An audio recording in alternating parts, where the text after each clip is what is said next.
Okay, you guys, what is up? The King of Lightning is here today to do Toriko, Chapter 219 review.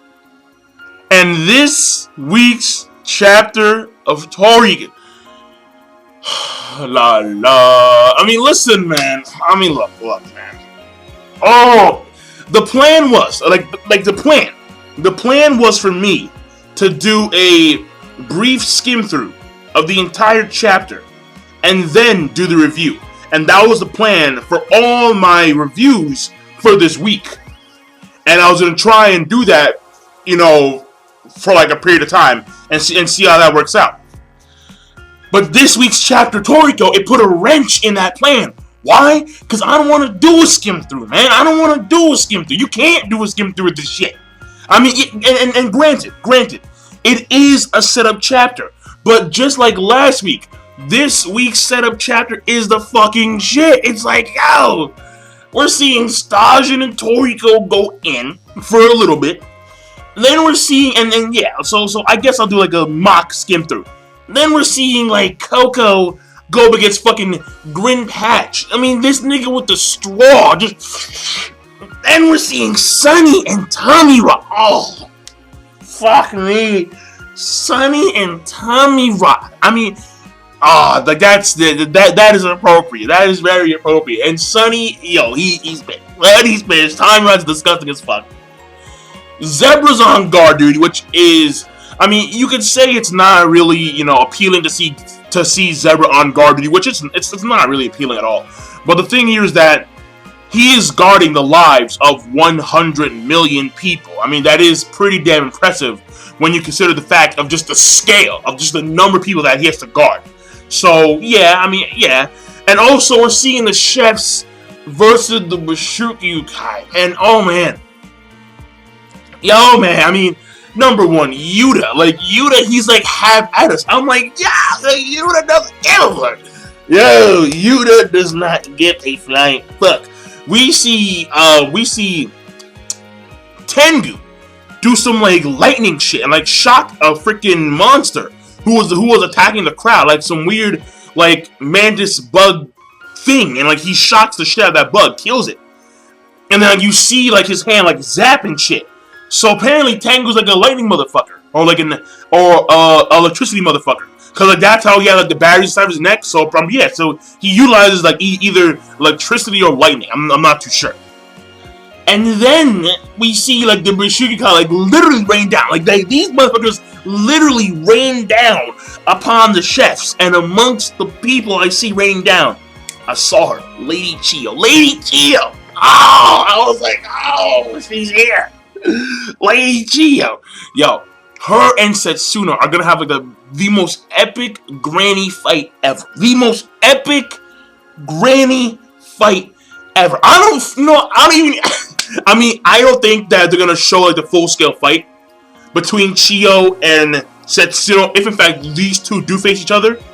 But if they do, because consider the fact that the main characters are the four Heavenly Kings, Coco, Sunny, Zebra, and Toriko, and Komatsu. So they're gonna be the main highlight of the entire battles that take place. Or at least they should be, and that makes sense. But I want to see a face-off. Like, I want to see like a crazy, epic-ass face-off between Chiyo and Setsuna. I would pay so much money to see this shit, man. Oh my god. Yes, let's go. Let's go. Yeah, I want to see this shit. I want to see this shit go down. I want to see this shit go down so bad. And that really is the end of the chapter right then and there. But because I mean, yo, man, like it's awesome. Like my rating for this week's chapter of Toriko is gonna be It was a great chapter, in my personal opinion. Not really as epic or as momentous as last week's, but it's still no slouch. Alright, it's still no slouch whatsoever. And it was just like, yo, like Coco's machine gun poison just melting motherfuckers in. Oh man. Campfire. Yo! Star. Yeah.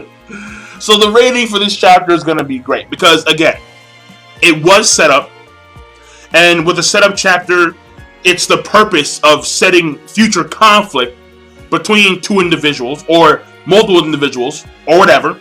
In this particular case of a setup chapter, and at the same time, seeing Zebra on guard duty again, it's not really that, it's not really, I guess you would say, exciting, exhilarating to see Zebra on guard duty, but still, it is 100 million people, and also, so that wasn't really a good thing about the chapter. But then again, seeing Coco versus Grid and Patch, seeing Sunny versus Tommy Rod, yeah, and then seeing the chefs have at me against the fucking Bushukyukai, and they're gonna butt heads, they're gonna butt full-blown heads.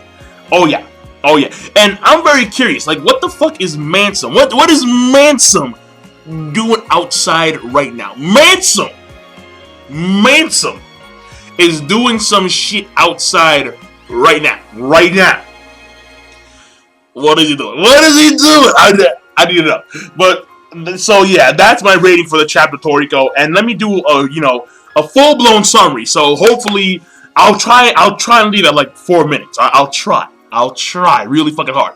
And so this chapter starts off with actually like 2 color spreads, right? The first color spread is actually revealing that there's going to be a Toriko movie coming out, and like what we get here is that like the one main thing about this movie is that apparently like what they're fighting has an infinite capture level, and then it says that movie capture level infinity.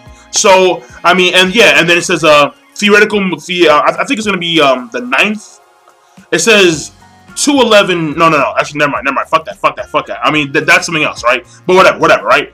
Doesn't really matter. Basically, there's a movie coming out for Toriko, and they're fighting some creature that has an infinite capture level.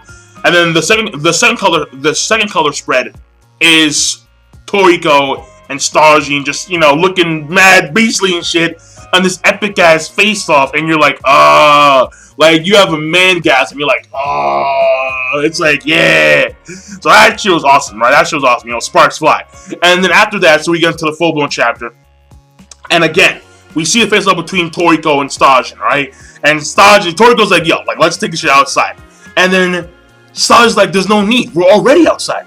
And then all of a sudden, after that, we see that he makes this campfire medium flame. And then the entire tent is, like, completely ablaze. And then what shocked me was that, like, the tent's on fire. And Komatsu is protected by, the actual sound that Zebra has. But Zarzus is on the ground.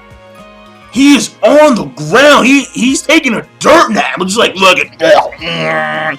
He's taking a dirt nap. Like he's been in the fucking desert for weeks. He's gone. He's thirsty right now, man. And like even Setsuno was like, what? Is like Zarzus is on the ground. And then this when Toriko tells Zebra to make a barrier protecting the crowd. Then Toriko does a fucking leg knife, and that shocked the fuck out of me, because leg knife is like one of his strongest attacks. It was like leg knife is his second strongest attack, the leg knife, and he does the leg knife.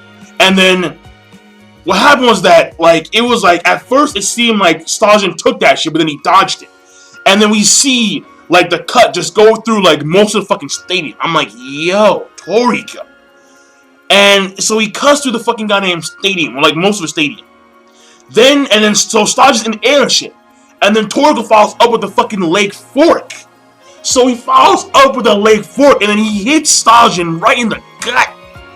And then Stargene gets kicked down to the ground shit. And then there's a miniature explosion, alright? And that there is the entire scene we get of Toriko and Stargene's fight. After that, what happens here is that, we see Zebra and we see Coco. And then Zebra, he's telling Coco that it's going to be really hard to maintain a barrier that's going to protect the entire stadium. And then Coco's like, well, fine, well, leave it to me. And then he takes out and then so his hand starts to, do what it does, envelop in poison. Then he does a poison machine gun and starts firing all these poison droplets. And, like, these creatures are getting melted in, like, 1 to 2 shots of just this poison. It's like,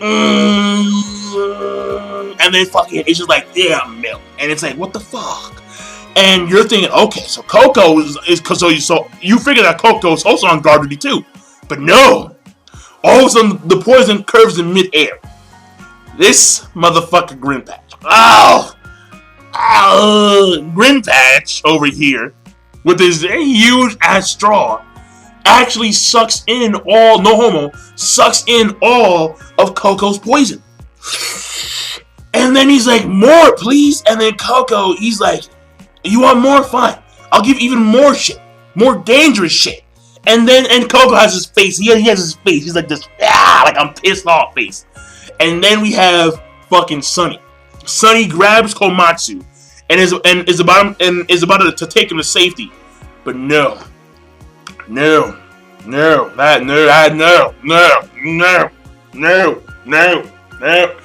does not happen. What happens? Tommy Rod.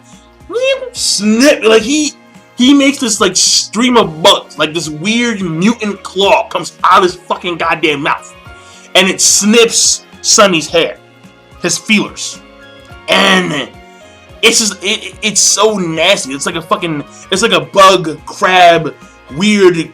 It's just gross. Like you need to see for yourself. Like it's just nasty as fuck. And then Sunny just sees this thing. He's like, gross. And then you see Tom Rod, his face. He's like, this nigga right here. Tom Rod's just a nasty ass face. And then Sunny's like, gross equals kill. And then Sunny has that mad epic glitter face. Like the mad pissed off epic glitter face. And I mean, he's the one nigga I'll say he's epic with glitter on, alright? He's the one dude. Well, and some dudes from JoJo, but still, that's a whole new story. After that, we see what happens here. Well, basically what happens here is that we have the guys from the what do they call them? The eating dudes. The G7? No. I forgot who they are, but basically like the guys, like the tasters, they want people to protect the chefs. But what happens here is that we see this monster, like some random monster, is like amongst the stadium, like killing people, but then it gets shot. Like it actually gets electrocuted by this lightning, and then the creature falls down dead. And then we shift over, and then we see like the chefs. We see Tengu, we see freaking Livebearer, we see like all these guys, right? We see not Shiru, so we see all these dudes, all these chefs lined up, and they're like, yo, we got this shit. We got this shit. We are top grade, master level 100 chefs, man. We are the top 100 chefs. We got this shit, man. And then Yuta, he was epic, man. Yuta had like this one little panel where he was like, have at us, Mushukyukai. Have at us, Mushukyukai. And then you see the Mushukyukai raining down. And then there was some chick that looks really like Midora, like this girl. Like amongst the people who are coming down from the Mushukyukai, this girl looks exactly like Midora. Just like, just a female version of Midora. So, I mean, is there a relation between her and Midora? Probably not. I mean, I don't know. I have no idea. But the main thing here is that amongst the Mushukyukai that we see coming down, Lady Chia. End of story. That's all I needed. That's all I needed. And that there's the end of the chapter. So, this is awesome. Yeah, this was awesome. This chapter rating is gonna be great. Once again, great. Listen, man. I could not do, this chapter review should have been shorter. But no. Because I literally wanted to do a summary of the entire chapter. No skim through. A full-blown summary. So, in 2 weeks, alright, so, in my personal opinion, for 2 weeks straight, out of the shonen that I read thus far, Toriko has been the best one. For 2 weeks in a row. So, hey, man, if you want to bash this shit, then you can. But you missing out. You missing out on good shit. I'm letting you know.